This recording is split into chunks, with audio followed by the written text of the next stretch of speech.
এই মানুষটা না ভাই অনেক কষ্ট করছে ভাই। এক সময় এই মানুষটা কি করছিল জানেন ভাই, একটা ভিডিও করার লাগে একটা ভাই ব্রাদার ওনার কাছের মানুষ কয় ভাই ক্যামেরাটা ধর, ওই লোকটা কি কইছিল ও ধরতে পারব না, তাজু ভাই এসব ছাগলামি বাগলামি বাদ দেন কইছিল না ভাই। তো আপনি আবার সেই হিরে জবাব দিছিলেন না যে তুই একসময় আমার ছাগল পাগল কইছিস, এখন আল্লাহ আমার কোন পর্যায়ে দিছে দেখছস।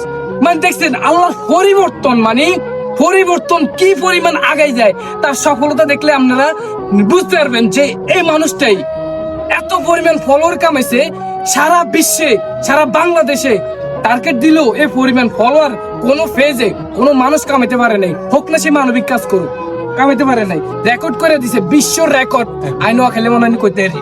তো যাই হোক, এই কথাগুলো বলার একটাই কারণ, অনেক কষ্ট করছে। তো ভাই দেশবাসীর কাছে আপনি কি বার্তা দিতে চান? আমি আর কোনো কথাই কইতাম না, আপনি একটু বার্তা দিবেন।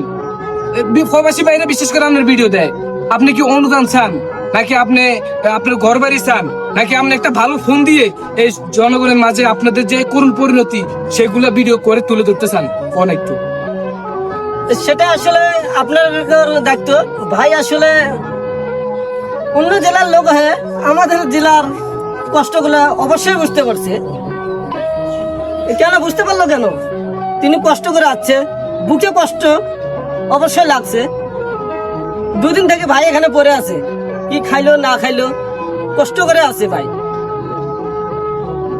আমার ইউনিয়ন থেকে তখন আমি শহরে যাই, শুধু দেখতে পাই বালু মাঠ আর মাঠ ধরা বালু। রাইট?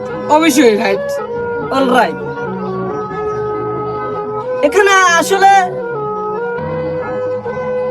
একটা মানুষের ধরে জ্বর আসে, কি অসুখ ব্যাপত হয়, আসলে আমাদের